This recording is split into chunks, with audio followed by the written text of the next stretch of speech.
జై నిజ గురుభ్యో నమ. శ్రీమత్ పరశురామ నరసింహదాసకృత శ్రీ శివరామ దీక్షిత చూర్ణిక భావార్థ ప్రకాశిక. నేటి నుండి మనం ఈ చూర్ణికను ముచ్చటించుకోబోతూ ఉన్నాం.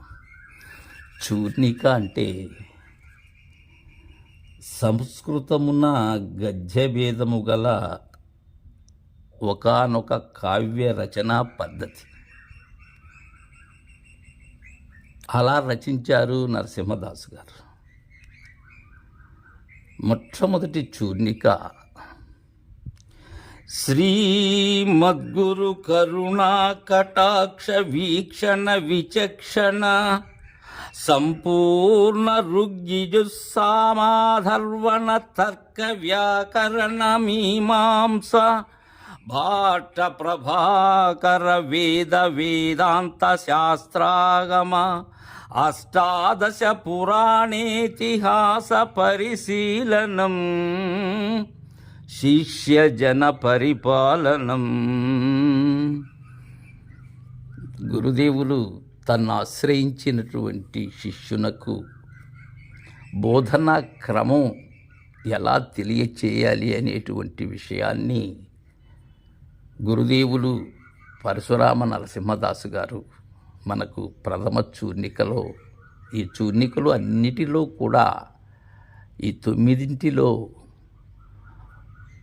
గురువు సమర్థుడైనటువంటి గురువు శిష్యునిలో ఉన్న సమస్త సంశయాలను కూడా నివృత్తి చేయగలిగినటువంటి వారై ఉండాలి.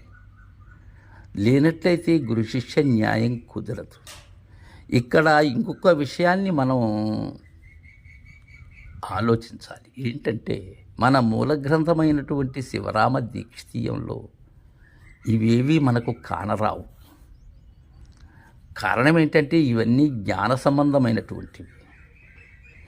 సిద్ధాంత గ్రంథము జ్ఞానాతీతమై ఉన్న యథార్థాన్ని ఉన్నట్లుగా మనకు ప్రత్యక్షం చేసేటువంటిది అది.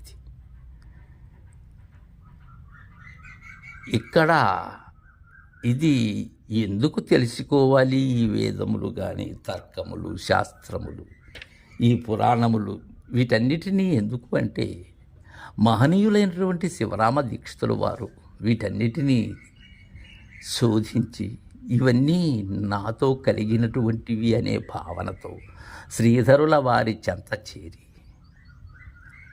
గుర్తురహితమైనటువంటి ఆ కైవల్య కేవలాత్మను అందుకున్నారు.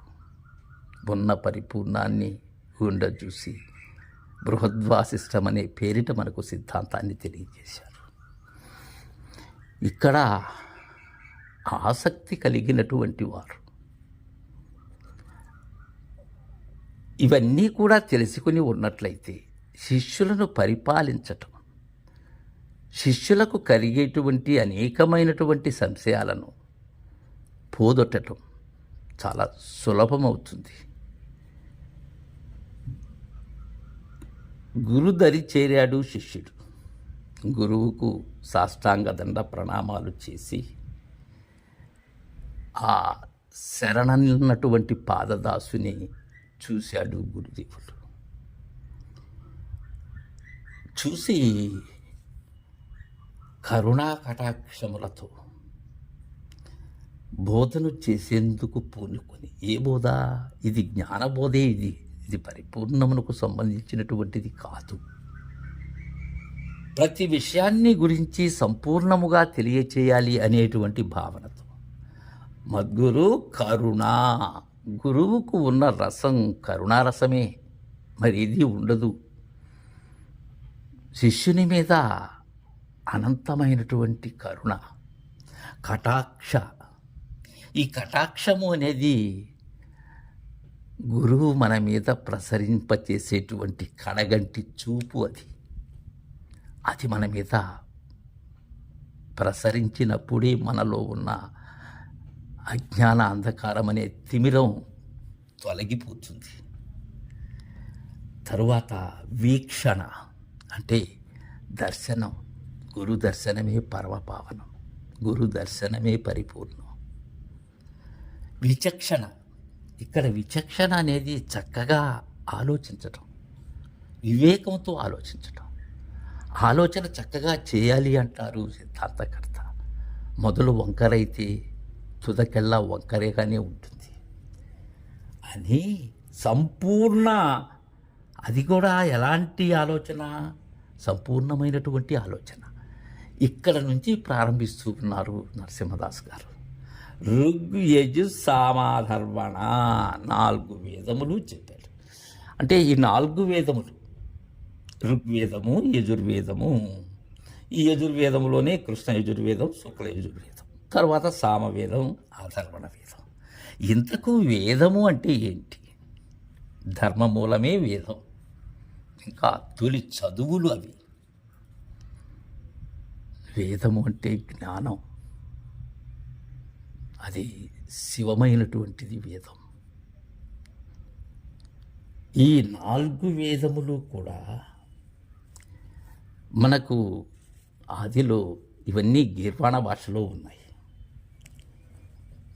వీటిని అంటే సంస్కృతంలో ఉన్న వాటిని పాణిని మొదలైనటువంటి వ్యాకరణకర్తలు ఎవరైతే ఉన్నారో వారు సంస్కరించారు వాటిని. సంస్కృతం అంటే నేడు ఉండేటువంటి సంస్కృతం భాష తెలిస్తే వేద భాష అర్థం కాదు. అది ప్రాచీనమైనటువంటి సంస్కృతం. వేదములు అపౌరుషేయాలు అంటారు. అంటే బ్రహ్మ వల్ల, చతుర్ముఖుడైన బ్రహ్మ వల్ల ఋషులకు గోచరించినవి అని. ఇంకా వేదం అంటే లక్షణము అని.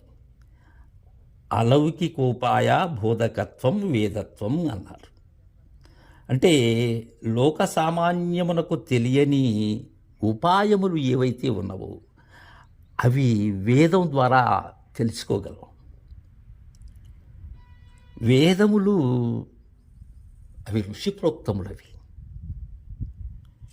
వేదము నిత్యము కూడా వాచా విరూప నిత్యయ అనేటువంటి శృతి ఉన్నది. వేద ఆ శబ్దము ఏదైతే ఉన్నదో దాని శక్తిని గుర్చి స్వయంగా ఆ ప్రాచీనతను ఋషులు వారి యొక్క వాక్కుతో మనకు అందించారు. కాబట్టే వాటిని కంఠస్థం చేసేందుకు చాలా శ్రద్ధ. అలా చేసినటువంటి వారిని ఘనాపాఠీలు అంటారు. ఈ వేదములు అనేటివి మొట్టమొదట బ్రహ్మముఖం నుండి ఊర్జిత తపో ఫలితముగా ఉద్భవించాయి అని చెప్తారు. ఊర్జితము అంటే ఏంటి? దృఢము అని. అంటే వృద్ధి పొందినది ఏదైతే ఉన్నదో అది. అలాంటి తపస్సు ఫలితంగా ఈ నాదము ప్రధానమైనటువంటిది.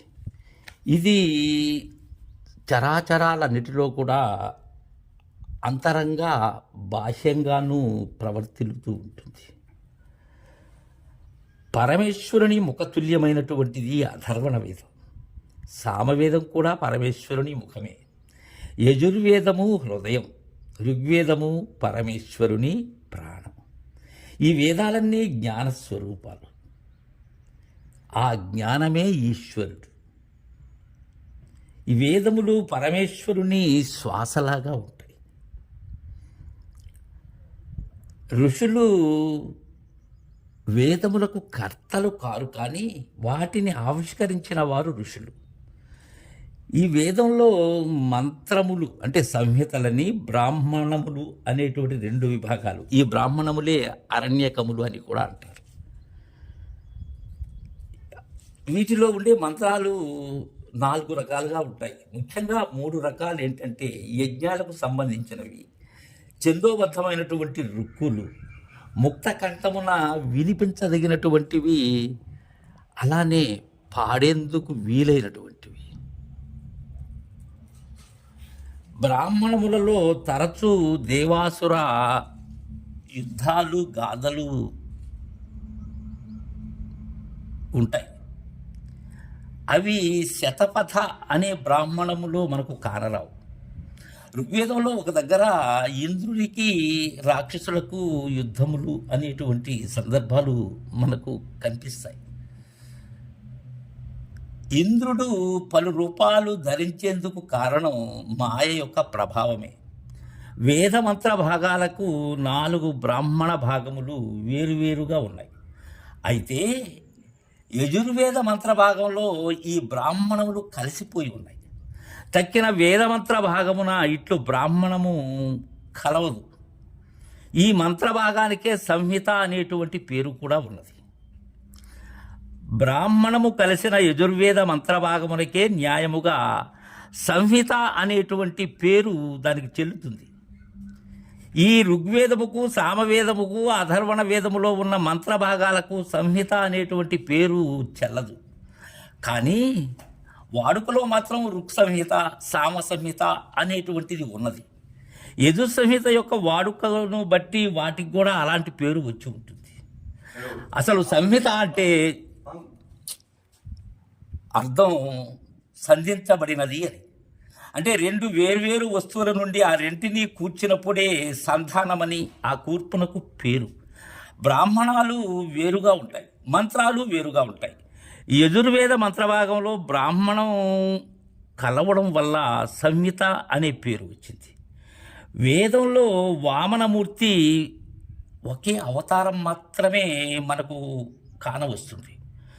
మూల వేదంలో ప్రపంచమునకు గల సత్య విద్యలన్నీ ఉన్నాయి. వానిలో మొదట బ్రహ్మ విద్యను గూర్చి తెలపబడి ఉంది.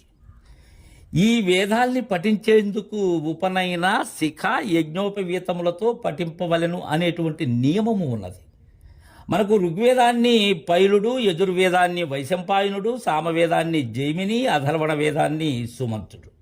ఇక అష్టాదశ పురాణాలు రోమ మహర్షి వ్యాసుని ద్వారా నేర్చుకున్నారు. వీరంతా కూడా వేదవ్యాసుని యొక్క శిష్యగణం. ఈ 4 వేదముల యొక్క మొత్తం మంత్రాలు మనం గమనించినట్లయితే 20,389 మంత్రములు ఉన్నాయి 4 వేదములలో. ఉపనిషత్తులు 1180. వీటిలో 840 ఉపనిషత్తులు కర్మాన్ని బోధిస్తాయి. 232 ఉపనిషత్తులు ధ్యేయ బ్రహ్మాన్ని మనకు అందజేస్తాయి. 108 ఉపనిషత్తులు మాత్రం జ్ఞానాన్ని బోధిస్తాయి. ఈ బ్రాహ్మణములు అంటే అరణ్యకముల కన్నా కూడా ఉపనిషత్తులే శ్రేష్టాలు. వేదముల యొక్క సారము ఏదైతే ఉన్నదో అదే ఉపనిషత్తు. తర్వాయి చతుర్వేదముల వివరణ రేపు ముచ్చటించుకుందాం. జయ గురుదేవ.